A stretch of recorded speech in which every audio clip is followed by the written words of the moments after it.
গেছে হযরতে জুলকিফিল। হযরত আলিয়াসা ডাক দিয়া বললেন, এই তরুণ তোমার নাম কি? কয় আমার নাম জুলকিফিল। কয় শোনো, আমি যারটার কাছে কিন্তু আমার আমানত আমি রাখবো না। আল্লাহর দেওয়া আমানত, নবুয়তের আমানত, ওহীর ধারক বাহক কিন্তু আমি সকলকে বানাবো না। আমি এমন একটা ব্যক্তিকে নির্বাচন করতে চাই যার ভিতরে 3টা গুণ থাকবে। সুবহানাল্লাহ জোরে কোন সবাই। যদি 3 গুণের অধিকারী এই মজলিসে কেউ থাকো, সে হাত নাড়াও, সে সাড়া দাও, আমি তাকেই তার যোগ্যতা অনুযায়ী এই দায়িত্বটা অর্পণ করব। জোরে কোন সুবহানাল্লাহ। হযরতে জুলকিফিল আলাইহিস সালাম ডাক দিয়া বললেন, ও আল্লাহর পয়গম্বর, আপনি বলেন আপনার সেই 3টা শর্ত কি, যেই 3টা শর্ত পালন করলে আপনি এই দায়িত্ব আমাকে দিবেন বা যাকে খুশি তাকে দিবেন। হযরতে আলিয়াসা বললেন, ওই 3 দায়িত্বের ভিতরে 1 নম্বর দায়িত্ব হলো ওই মানুষটা এমন হতে হবে যেই মানুষটা কোনোদিন দিনের সিয়ামকে তরক করে নাই। সারা বছর যে রোজা রেখেছে, আল্লাহু আকবার জোরে কোন সবাই, সারা বছর কি রেখেছে? রোজা রেখেছে। এমন একজন মানুষ আমি চাই যে সারা বছর রোজা রেখেছে। আপনারা বলেন, সারা বছর রোজা রাখা সহজ না কঠিন? ইমানের আওয়াজে বলেন, সহজ না কঠিন? এই পৃথিবীর ভিতরে আফজালুস সিয়াম যিনি পালন করতেন, হযরতে দাউদ আলাইহিস সালাম। জীবনে বহু শুনছি, মাইনকার সিপার, ফাড়াওয়াশের সিপার, চোখে দেখি নাই, আজকে দেখছি। কারণ আপনারা সুরের ঝংকারও শুনেছেন, আবার বাঘের হুঙ্কারও শুনবেন। আমার না আছে ঝংকার, না আছে হুঙ্কার, কোনোটাই নাই আর কি।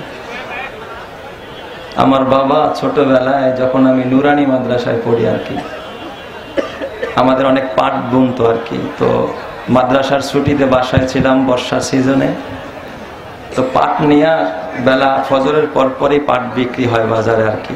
তো একটা ডিঙ্গি নৌকা ছিল, পাট নিয়ে বাজারে যাবে। তো আমাকে বললো, তুমি চলো একটু পানি সেচ দেওয়ার জন্য আর কি।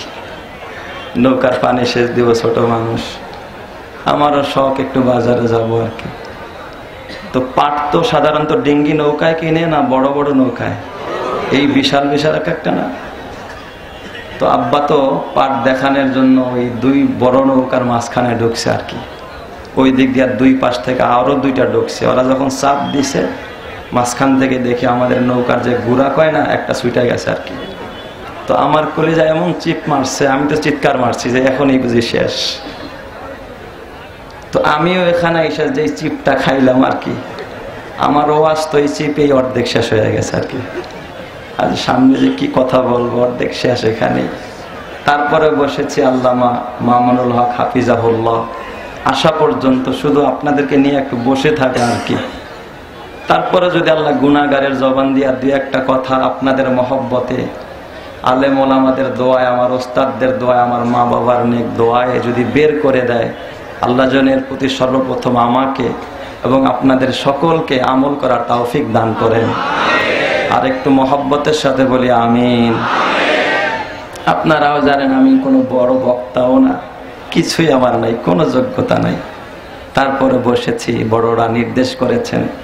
আল্লাহ যেন এমন কিছু কথা বের করে অল্প সময়ের ভিতরে, যা আমার এবং আপনাদের সকলের হেদায়েত ও নাজাতের জরিয়া বনে যায়। সবাই বলি আমিন। পবিত্র কোরআনের সূরাতুল আম্বিয়া থেকে 85 এবং 86 নম্বর আয়াতে কারিমা তেলাওয়াত করেছি।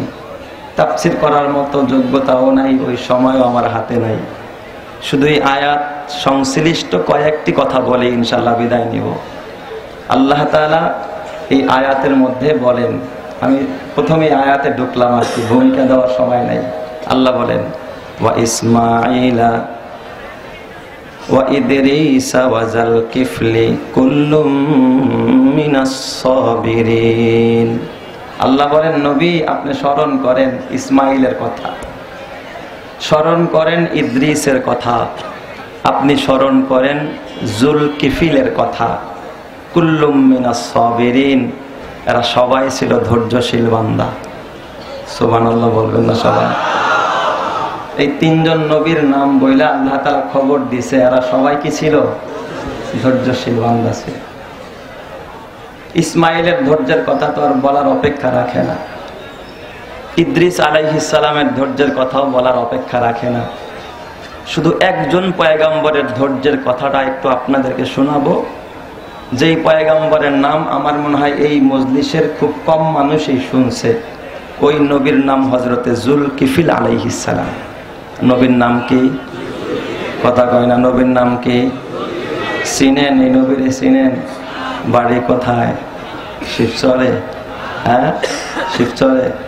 আমি এক মজলিসে হযরতে ইদ্রিস আলাইহিস সালামের আলোচনা করতেছিলাম আর কি। তো বলতেছিলাম যে ইদ্রিসরে কে চিনেন?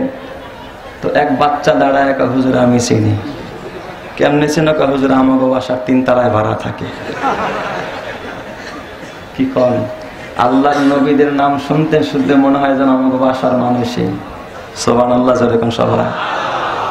হযরতে যুলকিফিলের আলোচনা হয়তো খুব কম সংখ্যক মানুষই শুনছেন, তাই না? তিনিও একজন পয়গম্বর। কে বলেছেন? আরো জোরে কে? ইমানের আওয়াজে বলতে হবে কে?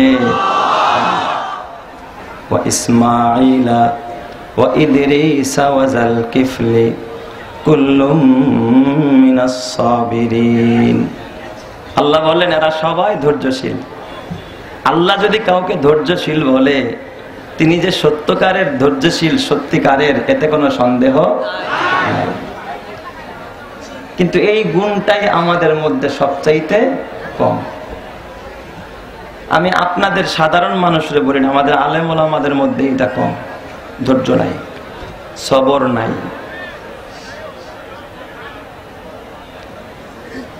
তো এই যুলকিফিল আলাইহিস সালাম কেমন ধৈর্যশীল বান্দা ছিলেন, ওনার শানে আল্লাহ তাআলা এর পরে বলতেছে, পরের আয়াতে, ও আদখালনাহুম ফি রাহমাতিনা।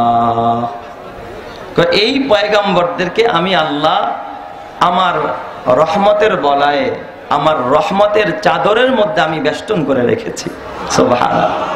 ও আদখালনাহুম ফি রাহমাতিনা।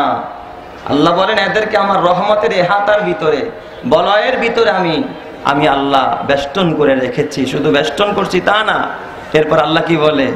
কুল্লুম মিনাস সালিহিন। এরা সবাই ছিল সৎকর্মশীল বান্দা, এরা ছিল সালিহিন, এরা ছিল নেককার। জোরে কোন আল্লাহু আকবার। তাহলে এই পয়গম্বরদের ভিতরে হযরতে যুলকিফিল আলাইহিস সালাম, এই 3 জন পয়গম্বরের ব্যাপারে আল্লাহ তাআলা এই কথাগুলো বললেন। তার মানে হযরতে যুলকিফিল আলাইহিস সালাম ধৈর্যশীল ছিলেন, এবং তাকে আল্লাহ রহমতের চাদরে আবৃত করে রেখেছেন, এবং তাকে আল্লাহ তাআলা সালেহিনদের অন্তর্ভুক্ত করেছেন। সুবহানাল্লাহ। আবার আল্লাহ তাআলা সূরা সাদের 48 নম্বর আয়াতে হযরতে যুলকিফিল সম্পর্কে আরেকটা খবর দিয়েছেন। আল্লাহ বলেন, ওয়াজকুর ইসমাঈলা ওয়া ইদরিসা।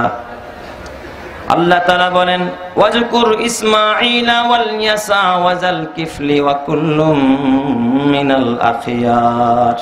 হে নবী, আপনি কিতাবের মধ্যে ইসমাঈলের আলোচনা করেন এবং আল ইয়াসা, আলিফ লাম ইয়া সিন আইন, আল ইয়াসা আলাইহিস সালামের আলোচনাও করেন এবং যুলকিফিলের আলোচনাও করেন, কারণ এরাই ছিল আমার শ্রেষ্ঠদের অন্তর্ভুক্ত, এরাই ছিল আমার নির্বাচিত বান্দাদের অন্তর্ভুক্ত। সুবহানাল্লাহ ওয়া বিহামদিহি। তাহলে এই আয়াত থেকেও বোঝা যায় হযরতে যুলকিফিল আলাইহিস সালামকে যিনি নির্বাচন করেছেন তিনি কে? আল্লাহ যদি কাউকে নির্বাচন না করে, সে কোনোদিন নির্বাচিত হতে পারে না। এই যে আপনারা যারা এখানে এসেছেন, আপনাদেরকেও নির্বাচন করেছেন কে? আর যারা আসে নাই, তাদেরকেও যিনি নির্বাচন করেন নাই তিনি কে? আল্লাহ। এই জন্য আপনারা এখানে এসে খুশি না বেজার? খুশির আওয়াজ আসতে হয় না জোরে হয়? তাহলে একটু মন প্রাণ উজাড় করে, আকাশ বাতাস মুখরিত করে আল্লাহর শুকরিয়া আবারও আদায় করে বলি আলহামদুলিল্লাহ। নারায়ে তাকবীর, নারায়ে তাকবীর। আল্লাহ তুমি আমার সব ভাইদেরকে কবুল করো, জোরে কান আমিন। এই যুলকিফিল আলাইহিস সালামের আগের পয়গম্বর ছিলেন আল ইয়াসা আলাইহিস সালাম। উনি যখন বার্ধক্যে উপনীত হলেন, ওনার কোনো ছেলে নাই যে তাকে আল্লাহ তাআলা নবুয়ত দেয় নাই, বা তার পরবর্তী নবী কি হবে এটা আল্লাহ তাআলা বলে দেন নাই, নির্ধারণ করেননি। তো যুলকিফিল আলাইহিস সালামের আগে যিনি নবী হযরতে আল ইয়াসা আলাইহিস সালাম, এই আল-ইয়াসা আলাইহিস সালামের দ্বীনের উপরে, ধর্মের উপরে যিনি ঈমান এনেছেন একটি যুবক, তার নাম হযরতে যুলকিফিল আলাইহিস সালাম। এই যুলকিফিল আলাইহিস সালাম একদিন মজলিসে বসা হযরতে আল-ইয়াসা আলাইহিস সালামের। আল-ইয়াসা আলাইহিস সালাম উনি মজলিসে বসে তার উম্মতদেরকে হেদায়েতের কথা বলতেছিলেন, পাশাপাশি তিনি একটা প্রস্তাব রাখলেন যে তোমাদের মধ্যে এমন কে আছো যে আমার পরবর্তীতে আমার রেখে যাওয়া এই আমানতের দায়িত্ব পালন করতে পারবে, ওহীর ধারক বাহক হবে, আমার পরবর্তীতে আমার রেখে যাওয়া এই অসম্পূর্ণ কাজগুলো এই উম্মতের মাঝে সম্পূর্ণ করবে, এমন কে আছো? এই কথা বলার সঙ্গে সঙ্গে ওই মজলিসের তরুণ ছিল হযরতে যুলকিফিল, তিনি হাত উঠায়া বললেন লাব্বাইক ওয়া সাদাইক ইয়া নবী আল্লাহ, ওগো আল্লাহর নবী, আমি যুলকিফিল রেডি আছি আপনার এই আমানত রক্ষা করার জন্য, আপনার এই অসমাপ্ত কাজ সমাপ্ত করার জন্য। জোরে কোন সুবহানাল্লাহ। দাঁড়ায় গেছে হযরতে যুলকিফিল। হযরত আল-ইয়াসা ডাক দিয়া বললেন, এই তরুণ তোমার নাম কি? কয় আমার নাম যুলকিফিল। কয় শোনো, আমি যার তার কাছে কিন্তু আমার আমানত আমি রাখবো না। আল্লাহর দেওয়া আমানত, নবুয়তের আমানত, ওহীর ধারক বাহক কিন্তু আমি সকলকে বানাবো না। আমি এমন একটা ব্যক্তিকে নির্বাচন করতে চাই যার ভিতরে 3টা গুণ থাকবে। সুবহানাল্লাহ, যেরকম সবাই যদি 3 গুণের অধিকারী এই মজলিসে কেউ থাকো, সে হাত নাড়াও, সে সাড়া দাও, আমি তাকেই তার যোগ্যতা অনুযায়ী এই দায়িত্বটা অর্পণ করবো। যেরকম সুবহানাল্লাহ। হযরতে যুলকিফিল আলাইহিস সালাম ডাক দিয়া বললেন, ও আল্লাহর পয়গম্বর, আপনি বলেন আপনার সেই 3টা শর্ত কি, যেই 3টা শর্ত পালন করলে আপনি এই দায়িত্ব আমাকে দিবেন বা যাকে খুশি তাকে দিবেন। হযরতে আল-ইয়াসা বললেন, ওই 3 দায়িত্বের ভিতরে 1 নম্বরের দায়িত্ব হলো ওই মানুষটা এমন হতে হবে যেই মানুষটা কোনোদিন দিনের সিয়ামকে তরক করে নাই। সারা বছর যে রোজা রেখেছে, আল্লাহু আকবার, জোরে কোন সবাই, সারা বছর কি রেখেছে? রোজা রেখেছে। এমন একজন মানুষ আমি চাই যে সারা বছর রোজা রেখেছে। আপনারা বলেন সারা বছর রোজা রাখা সহজ না কঠিন? ইমানের আওয়াজে বলেন সহজ না কঠিন? এই পৃথিবীর ভিতরে আফজালুস সিয়াম যিনি পালন করতেন হযরত দাউদ আলাইহিস সালাম, একদিন রোজা রাখতেন আর একদিন রোজা তরক করতেন, একদিন রোজা রাখতেন আর একদিন খাইতেন, পরের দিন রোজা রাখতেন, এর পরের দিন খাইতেন, একদিন রোজা আর একদিন ইফতার, এইভাবে রোজা রেখেছেন হযরত দাউদ পয়গম্বর। আর একজন পয়গম্বর সারা জনম জনম বালেগ হওয়ার পরে, প্রাপ্ত বয়স হওয়ার পরে যিনি সারা জিন্দেগি রোজা রেখেছেন, তার নাম হযরতে যুলকিফিল। চিৎকার মেরে কন্যা আল্লাহু আকবার। এ বাবা, রোজাদারকে সবচেয়ে বেশি পছন্দ করেন যিনি, তিনি কে? এই জন্য আমার নবী তার জন্মের দিনে প্রতি সোমবার রোজা রাখতেন। আমার নবী প্রত্যেক জুমা, এ বাবা, বৃহস্পতিবার রোজা রাখতেন, কারণ সোমবার নবীজির জন্ম হয়েছে। তাহলে নবীজির জন্ম বার্ষিকী পালন করছেন। এটা কি বছরে একবার না প্রতি সপ্তাহে? আরো জোরে কোন, বছরে একবার না প্রতি সপ্তাহে? আল্লাহর নবী কি খায়া, এ বাবা, খায়া তারপরে জন্মদিন পালন করেছেন না রোজা রাইখা? এই যুগে যারা এ বাবা নবীর জন্মবার্ষিকী পালনের নামে, ঈদে মিলাদুন নবীর নামে যারা জনমের খাওয়া খায়, যারা জিলাপির বন্যা বাওয়ায়, যারা জিলাপির দাম মার্কেটে বাড়ায় দেয়, বুঝতে হবে ওরা আশেকে রসুল না, ওরা আশেকে জিলাপি। কথা ঠিক কিনা? নবীজি বৃহস্পতিবার রোজা রাখতেন। কারণ কি? আল্লাহর নবীকে জিজ্ঞাসা করো, গো নবীজি, বৃহস্পতিবার কেন রোজা রাখেন? নবীজি বলেন, তোমাদের আমল নামা প্রত্যেক বৃহস্পতিবার রবের কাছে পেশ করা হয়, আমার আমল নামাটা যেন আল্লাহর কাছে রোজা অবস্থায় যায়। এই জন্য আমি মুহাম্মদ ওই দিনটা রোজা রাখতাম। আর আমার এই যুগের কপাল পোড়ারা গায়ে হলুদের নামে, নষ্টামির নামে, এ বাবা সোনা কাটার নামে, তারপরে মুসলমানের নামে, তারপরে অবৈধ যতগুলো অনুষ্ঠান শুক্রবার করে, আগের রাতে কনসার্ট করে, গান গায়, যেই রাতে আমল নামা রবের কাছে পৌঁছে, ওই রাত্রটাকে এই মুসলমান শুধুমাত্র কলুষিত নয়, ওই রাত্রটাকে নষ্ট আর ধ্বংস করার জন্য তারা উঠে পড়ে লেগেছে। কথা ঠিক কিনা? আছে না নাই? জোরে কোন, আছে না নাই? এ মুসলমান, আজকে মুসলমান ইসলামকে ধ্বংস করার জন্য অমুসলিম লাগে না, মুসলমানরাই যথেষ্ট। ঠিক বললাম না? ঠিক বললাম? দেখেন না, এই যে নিজের খাহাসকে পুরা করার জন্য, নিজের নেতৃত্বের খাহেশ পুরা করার জন্য যারা দাওয়াতি এই কাফেলাকে যারা কলুষিত করার জন্য, দাওয়াতি এই মিশনটাকে বন্ধ করার জন্য, যারা পদের লোভী এ বাবা অটো আমির হয়ে যারা বসে আছে নিজের ইমারতকে ঠিকানের জন্য সন্ত্রাসী কর্মকাণ্ড চালাচ্ছে। কথা ঠিক না ব্যাঠিক যারা কান? সন্ত্রাসী কর্মকাণ্ড চালাচ্ছে। গতকালকেও দেখেছি আল্লামা নজরুল ইসলাম কাসিমের মাহফিলেও তারা সন্ত্রাসী কর্মকাণ্ড চালিয়ে মাহফিলকে পণ্ড করে দিয়েছে। ওরা লাঠি সোটা নিয়ে কাকরাইল দখল করতে চেয়েছে। মুসলমান বুঝতে হবে এদের ইসলামী দাওয়াত আসল উদ্দেশ্য নয়, উলামায়ে কেরাম ইসলামকে দমন করাই উদ্দেশ্য। তাদেরকে উচিত জবাব দিতে হবে, ঠিক কিনা যারা কা?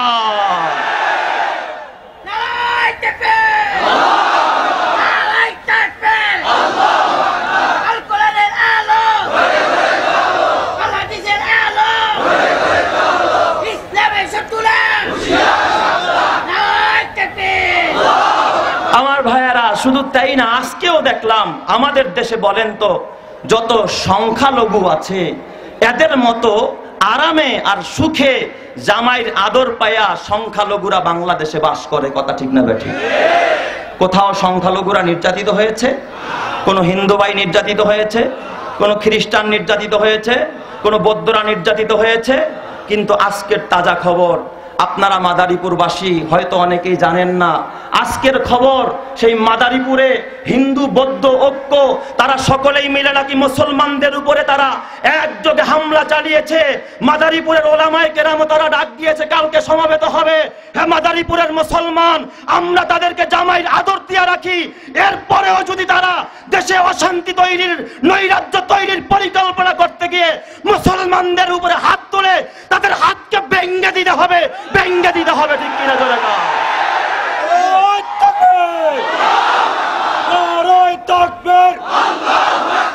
ইসলামের শত্রুরা হুঁশিয়ার সাবধান, আলেমুল আমার শত্রুরা হুঁশিয়ার সাবধান।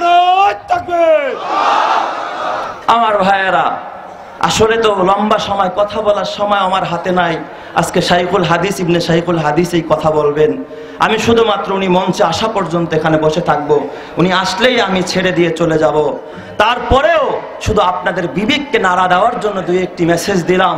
আল্লাহ তাআলা যেন আমাদের বিবেককে জাগ্রত হওয়ার তৌফিক দান করে, জোরে কান আমিন।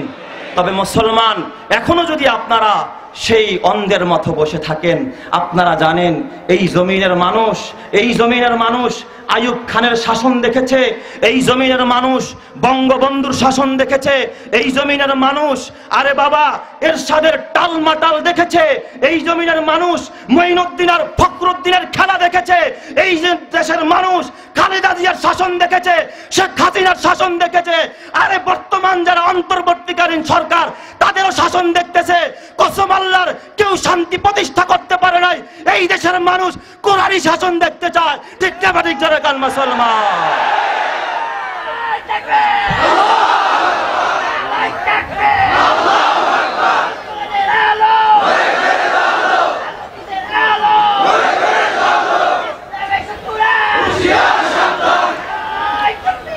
ভাইরা আমার, হযরতে জুলকিফিলের কথা বলতেছিলাম। উনি ধৈর্যশীল মানুষ ছিলেন, সুবহানাল্লাহ বলেন সবাই। ধৈর্যের মূর্ত প্রতীক। অতএব নবীরা আমাদের জন্য মডেল। কথা বলেন, আমাদের মডেল কারা?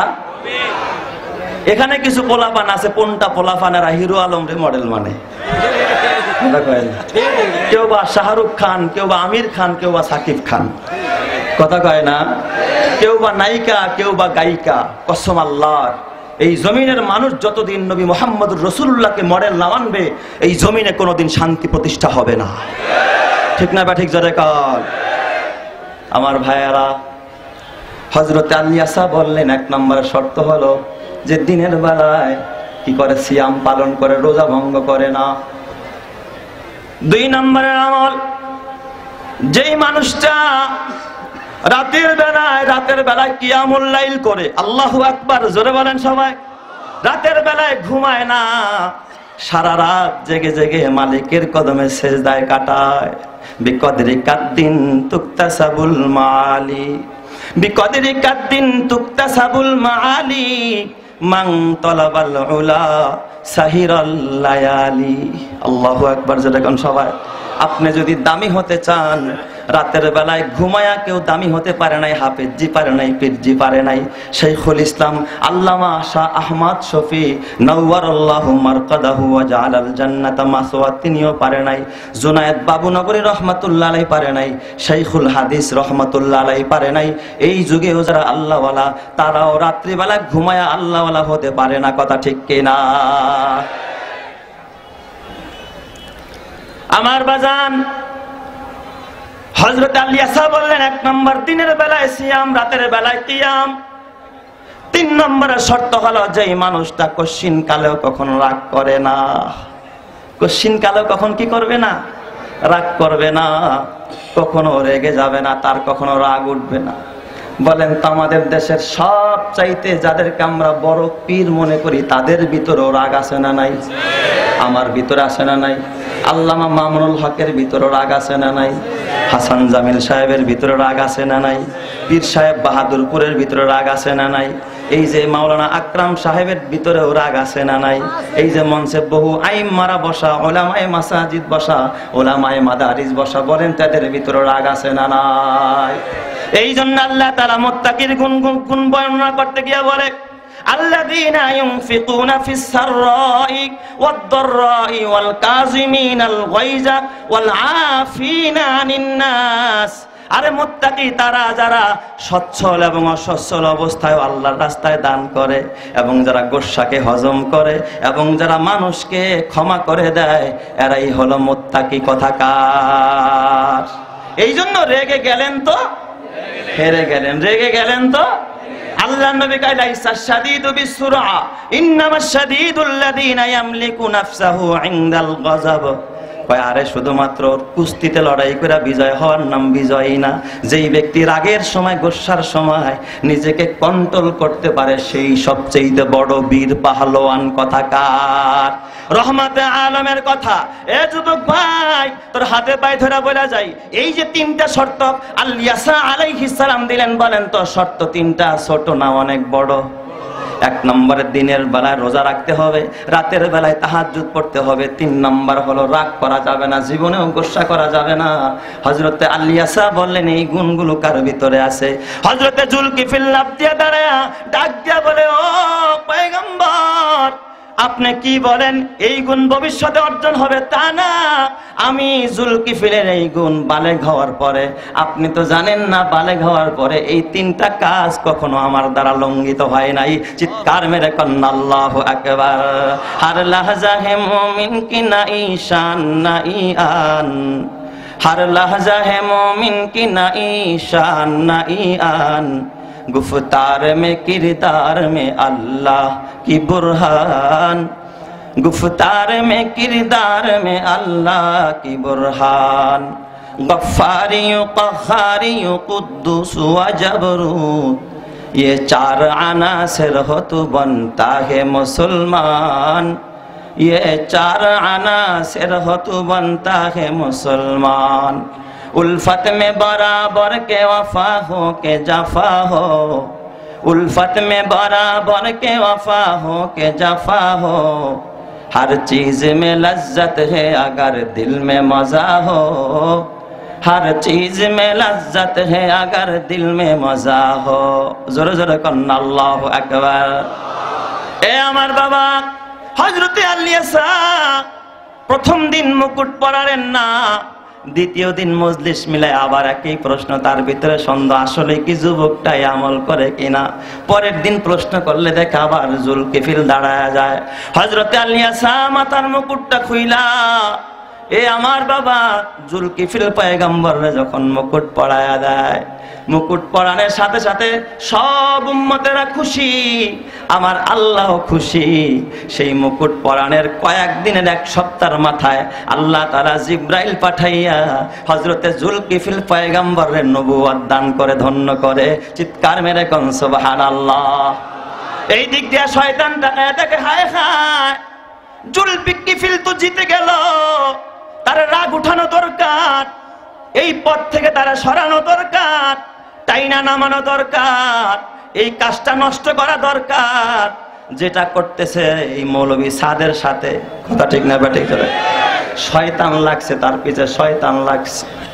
শয়তান লাইগা এবার বুড়া মানুষের ভেষ দইরা শয়তান গেছে হযরতে জুলকিফিলের ঘরে। বুড়া মানুষ, বিশাল পাগড়ি লাগাইছে, মন হয় যেন এ বাবা বড় পীর আব্দুল কাদের জিলানীর খালাতো ভাই।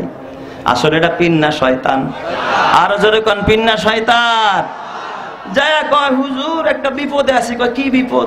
টাকা পামু খালি পাওনাদার টালমাটাল করে, যার কাছে পামু সকালে না বিকালে দেয় না, আপনি একটু আমার টাকাটা উঠাইয়া দেন। আল্লাহর বান্দা জুলকিফিল দিনের বেলায় রোজা রাখে, রাতের বেলায় বাবা তাহাজ্জুদ পরে ঘুমাইতে পারে না।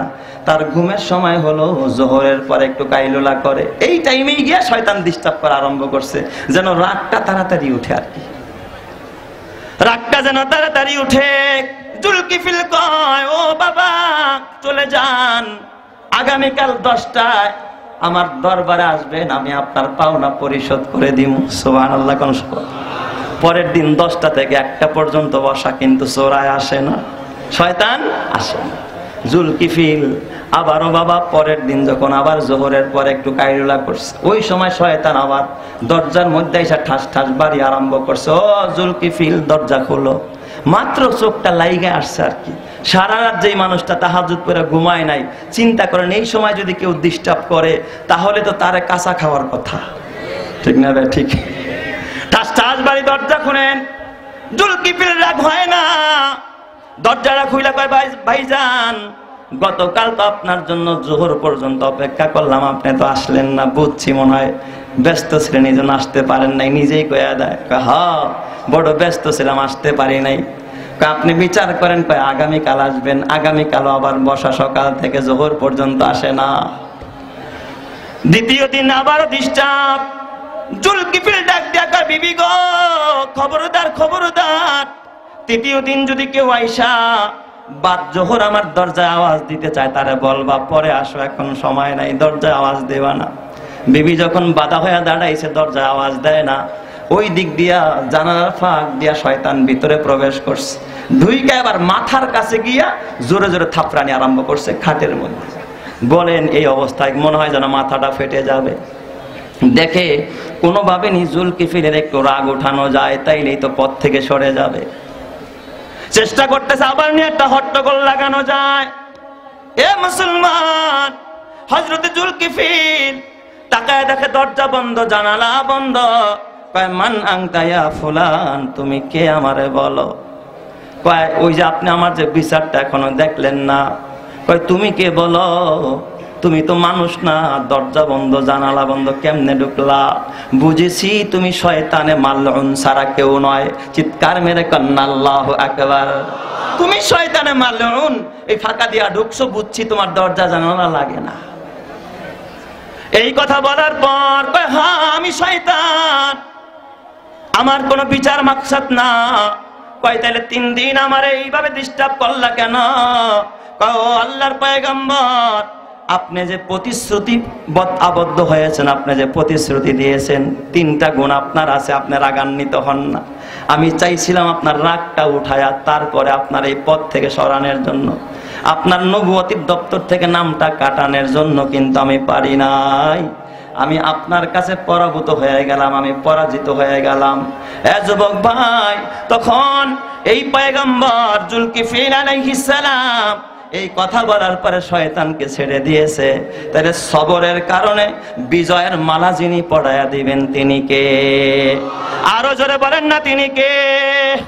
এ যুবক, তবে সবর করতে গিয়া শুধু হার হামেশা মার খাইবা তা না। ইসলাম খালি মার খাওয়াকে শিক্ষা দেয় না, মাঝে মাঝে দেওয়াও লাগে। কথা ঠিক না ঠিক জোরে কান। মুসা কালিমুল্লাহ আজরাইল আইছে জান নেওয়ার জন্য, সালাম দেয় নাই। মুসা নবী যখন ভিতরে ঢুকছে সালাম দেয় না, অমনি চর মারছে একটা, চোখ গেছে একটা উইঠা। এ বাজান জিব্রাইল আজরাইল পর্যন্ত হযরতে মুসা ছাড় দেয় নাই। কারণ মুসা নবী মনে করছে ওই যে কিপ্তিরে যে মারছিলাম, ওই বনি ইসরাইলরা বুঝি সংঘবদ্ধ হয়ে আমার মারার জন্য আসছে। এটা মনে হয় বনি ইসরায়েলের লোক, যেহেতু কি দেয় নাই, সালাম দেয় নাই। আজরাইল হইলে তো অবশ্যই আমার কি দিত, সালাম দিত। এই জন্য পয়গাম্বর শত্রুকে দমন করতে গিয়ে থাপ্পড় একটা মারছে, চোখ পড়ে গেছে। এ কপাল পোড়া মুসলমান, তুমিও জানো আমিও জানি, বর্তমানে দেখবেন আমাদের প্রতিবেশী দেশ যারা, আমরা তাদেরকে বন্ধু মনে করি, কিন্তু ওরা আমাদের স্পষ্ট শত্রু। ওরা চায় যে কোনো ভাবে তোমাকে আমাকে পরাভূত করার জন্য, আমাদের দেশকে কুক্ষিগত করার জন্য। কিন্তু সব সময় মুসলমান তাকায় তাকায় খালি মারি খাইবা, মারি খাইলেই হবে না, তাদেরকে উচিত জবাব দেওয়ার দরকার আছে না নাই? তবে বাবা এই আওয়াজ কিন্তু বাবা স্কুল কলেজ ভার্সিটি থেকে আসবে না, কোরআনের আওয়াজ কিন্তু কোরআনের মাদ্রাসা থেকে আসবে। কথা ঠিক না বাটিক যারা কার? এই ইমানদারের পক্ষ থেকে আসবে রে মুসলমান। তবে খবরদার, দেখো না এই জমিনের সিংহ মানব, লৌহ মানব হাজী শরিয়াতুল্লাহ রহমাতুল্লাহর পক্ষ থেকে ডাক আসছিল, ঠিক না ব্যাটিক যারা এখন?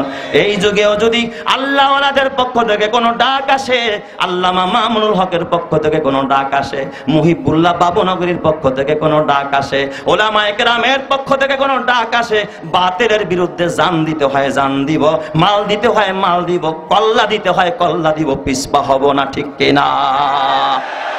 এ আমার বাবা, আমি আর লম্বা করবো না। তবে এই মাদ্রাসাগুলো হলো এই কোরআনের জন্য, দিনের জন্য এরা হলো সেনাবাহিনী। এরা এই দিনকে রক্ষা করার জন্য এই মাদ্রাসার তালিবুল ইলমরা হলো বাবা সেনাবাহিনীর ভূমিকায়, ঠিক না ব্যাঠিক যারা কর? এরা দিনকে টিকানোর জন্য বাবা সব লাইনের মুজাহাদা করে, কষ্ট করে, মানুষকে শহীদিনের বুঝ দেওয়ার জন্য কতটা কষ্ট করে।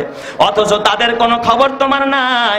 তোমার ছেলে ভার্সিটিতে পড়ে, কলেজে পড়ে, তার জন্য তোমার কত মেহনত, তুমি বাবার কত স্বপ্ন, কত ফ্ল্যাট কিনলা, বাড়ি কিনলা, গাড়ি কিনলা, কিন্তু যারা তোমার আমার দিন আর ঈমান আর আমলকে টিকায় রাখছে, তাদের নিয়ে তোমার আমার কোনো মাথা ব্যথা নাই। কথা ঠিক না ব্যাঠিক যারা কর?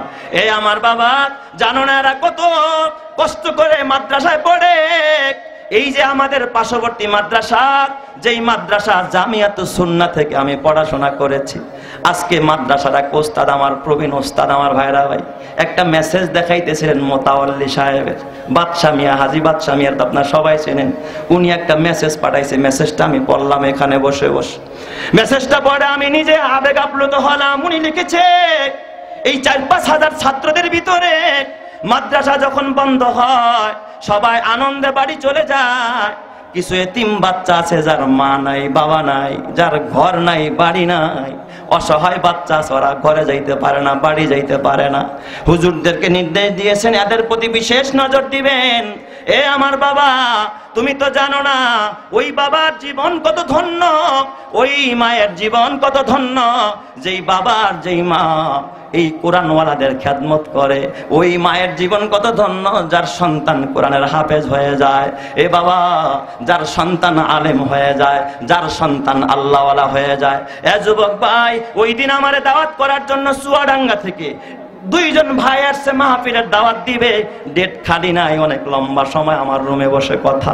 এক পর্যায়ে তারা মাদ্রাসার কারগুজারি শোনায়, হুজুর মাদ্রাসাটা নিয়ে বড় বিপাকে আছি, গরিব এলাকা, মানুষ লজিন খাওয়ায়, বড় কষ্টে আছি, হুজুর আপনি যদি পারেন আমাদেরকে একটা ডেট দেন, রমজানের আগে হইলেও দেন। উনি এক পর্যায়ে আমার একটা কারগুজারি শোনায়। আমি বললাম বলেন। ওই মাদ্রাসার প্রিন্সিপাল, চুয়াডাঙ্গা মাদ্রাসার এক প্রিন্সিপাল আমার কারগুজারি শোনায়, হুজুর আমার মাদ্রাসার 3 জন বাচ্চা আমার মাদ্রাসায় পড়ে, 2 জন হাফেজে কোরআন হয়ে এখন কিতাবখানায় পড়ে, আর একজন ছেলে হেফজখানায় এখনো শোনাইতেছে। এই ভদ্রলোকের 2টা মেয়ে, মোট 5 সন্তান, 3 জন হাফেজে কোরআন, 2টা মেয়ে মহিলা মাদ্রাসায়, 3 ছেলে আমার মাদ্রাসা। হুজুর ওর বাবা একজন চরমনাইয়ের মুজাহিদ, সুবহানাল্লাহ কোন সবাই। আমি বললাম ওর বাবা কি করে? হুজুর নসিমন চালায়। এই যে নসিমন গাড়ি, ইঞ্জিনের সাহায্যে যে নসিমন গাড়িগুলো চালায়, হুজুর পাগড়ি পয়রা, জুব্বা পয়রা জিকির করতে করতে তারপরে নসিমন গাড়ি চালায়। 5টা সন্তান, 3টারে আমাদের মাদ্রাসায় দিছে, 2টা মেয়ে মহিলা মাদ্রাসায়। এই 3 বাচ্চার ভিতরে 3 জন হাফেজে কোরআন, 2 জন কিতাবখানায়, আরেকজন সন্তান হেফজখানায় শোনাইতেছে ওস্তাদ। আমি বললাম কি হয়েছে একটু ভালো করে খুলে বলেন। হুজুর শোনেন, ওর বাবা বড় অসহায়, একটা নসিমন চালায়া সন্তানের খরচ চালাইতে পারে না, যদিও বাবা বাইচা আছে, চরমনার মুজাহিদ বাবা। আল্লাহওয়ালা মানুষ অন্যায় করে না, গুনাহ করে না, বিবিও কোনোদিন পর্দা ছাড়ে না, পর্দা লঙ্ঘন করে না। এই বুজুর্গ লোকটা তার 3 সন্তানরা আমাদের মাদ্রাসায় দিয়া দিছে। হুজুর হঠাৎ আমি মুহতামিমের কাছে ফোন আসলো, বাবায় ফোন দিয়া বলে, ওস্তাদ আপনার ছাত্রদের আম্মা অসুস্থ রোগী, খুব খারাপ অবস্থা, ওর মা সন্তানদেরকে একটু দেখতে চাইছে। ওর বাবা, আমি অনুমতি দেওয়ার পর নসিমনটা নিয়ে আমার মাদ্রাসার গেটে আসছে। 3 জন সন্তান, 3 জন হাফেজে কোরআন। সুবহানাল্লাহ। ওই মায়ের কপাল কত ভালো, যার 3 সন্তান হাফেজে কোরআন। কয় হুজুর 3টা বাচ্চা নসিমনে উঠাইয়া বাসায় নিয়ে যায়। আমি পরে কারগুজারি শুনলাম এই বাচ্চার মা বড় অসুস্থ, বেশ কিছুদিন যাবত অসুস্থ। রোগ কি ধরা পড়ে না, মুমূর্ষু অবস্থা, মাঝে মাঝে নাক মুখ দিয়ে রক্ত আসে। কেউ বলে মনে হয় ক্যান্সার হয়েছে। গরিব মানুষ তো ভালো কোনো ট্রিটমেন্ট নিতে পারে না। এই বাচ্চা 3টা মাদ্রাসায় যাও, বাসায় যাওয়ার পর মা 3 জন হাফেজে কোরআনের হাত ধইরা 3টা সন্তানের বুকে জড়ায়া ধরা, আব্বা আমি মায়ের মনের আশা পুরা হয়ে গেছে। আমি মা দুনিয়ায় নাকের ফুল চাই নাই, কানের দুল চাই নাই, গলার মালা চাই নাই, হাতের বালা চাই নাই। আমি মা চাইছি হাফেজে কোরআনের মা হয়ানি কবরে যাইতে পারে। আমি মায়ের আশা পুরা হয়ে গেছে বাবা। মনে হয় আমি মার বেশি দিন বাঁচবো না। তোমরা 3 ভাই কোরআনের হাফেজ, এখন কিতাব খানায় পড়ো, বড় আলেম হইবা। বাবা গো, আমি মাকে কিন্তু তোমরা ভুলা যায়ও না। বাবা আমার ডাক্তারের কাছে যাইতে ইচ্ছা হয় না। আমি মা তোমাদের কণ্ঠের একটু কোরআন শুনতে চাই। আমি মা এখন শুয়ে পড়বো, তোমরা আমার পাশে বসে একটু কোরআন শোনাও। 3 জন সন্তান, 2 পাশে 2 জন। বড় ছেলেটা মাথার কাছে, বড় জনে সূরাতুর রহমান তেলাওয়াত আরম্ভ করলেন। ডাইনের ছেলেটা সূরা ইয়াসিন, বামে যেই ছেলেটা বসাবো সূরায়ে এ বাবা মুলক পড়া আরম্ভ করে দিলেন। এদিক দিয়ে মা শুয়া শুয়া কোরআনের তেলাওয়াত শুনতেছে। সন্তানরা বলে কিছুক্ষণ পর হঠাৎ তাকায় দেখি আমার মার চোখ লাগি আসছে। বুঝলাম মায় মনে হয় ঘুমায়া গেছে। এই দিক দিয়ে আমরা সূরা খতম করতে না করতে দেখি আমার মা ওই ঘুমের ভিতরে চিরনিদ্রায় শায়িত হয়ে গেছে। এ আমার বাবা হাফেজে কোরআনের মা, 3 সন্তান তেলাওয়াত করে। আর তেলাওয়াত শুনতে শুনতে যেই মায়ের জান কবজ হয়, এই মায়ের জীবন কত ধন্য।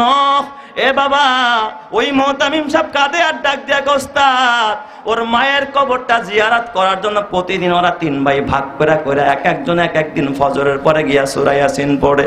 আহারে ওই বাবার জীবন ধন্য, ওই মায়ের জীবন ধন্য, যেই মায়ের কবরের পাশে সন্তান প্রতিনিয়ত সূরা ইয়াসিন পড়ে। এ বাবা নিজে আলেম হতে পারলা না, সন্তানরে আলেম বানাইতে পারলা না, আলেমের সাথে সম্পর্ক করতে পারলা না। সম্পর্ক করে কবরে যাও। আশরাফুল মাদারেস থেকে দলে দলে ছাত্ররা গিয়া সূরা ইয়াসিন পড়বে, দোয়া করবে। তোমার হাতে পায়ে ধরা বলি রে বাবা, এ যুবক দুনিয়ায় থাকতে পারবা না, কবরে যেতেই হবে। কিন্তু হাফেজে কোরআনের মা হইয়া কবরে যাও, বাবা হইয়া কবরে যাও। হাফেজে কোরআনের খেদমত কইরা তারপরে কবরে যাও। তোমার কবরটাকে জান্নাতের বাগান বানাবেন যিনি, তিনি কে?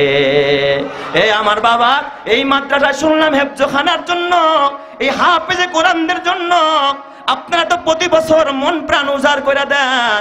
এই বছর হেফজখানাটাকে বড় করতে চায় হাফেজে কোরআনদের জন্য। বাবা ভবন করা হচ্ছে, নির্মাণ কাজ চলমান, দেখা যায় যাওয়ার সময় লক্ষ লক্ষ টাকা লাগে বাবা নির্মাণে। যদি এখানে কোনো আল্লাহর বান্দা পারেন যে হেফজখানা করার জন্য, এই ঘরের কলম করার জন্য, ইনশাআল্লাহ আমি 1 টন রড দিব। দিল থেকে দোয়া করবো, আল্লাহ তাআলা আপনার জন্য জান্নাতের কলমের ব্যবস্থা করবে। আল্লাহ তাআলা নিজের কুদরতি হাতে, আল্লাহ তাআলা আপনাকে ডান হাতে আমলনামা দিবে, হাউজে কাউসারের পানি পান করাবে, আমার আল্লাহ নবীর সুপারিশ মিলাবে, আমার নবীর সাথেই জান্নাতি করবে। জোরে কান আমিন। কে পারবেন একজন ভাই 1 টন রড হাত তুলেন, দোয়া করব আল্লাহ কোটি টাকার মালিক বানাবে। হাজার জনতার মাঝে সাক্ষী রাখলাম, কোন আল্লাহর বান্দা এই ভাগ্যবান মানুষটা কে আছেন? একটু হাত তুলে ওয়াদা করেন যে হুজুর আমি 1 টন রড দিব, আল্লাহ তাআলা তার জন্য কোটি টাকার রহমত দিবে, বরকত দিবে, আল্লাহ মৃত্যুতে ঈমান দিয়া জান্নাতি করবে। করবে, জোরে কান আমিন।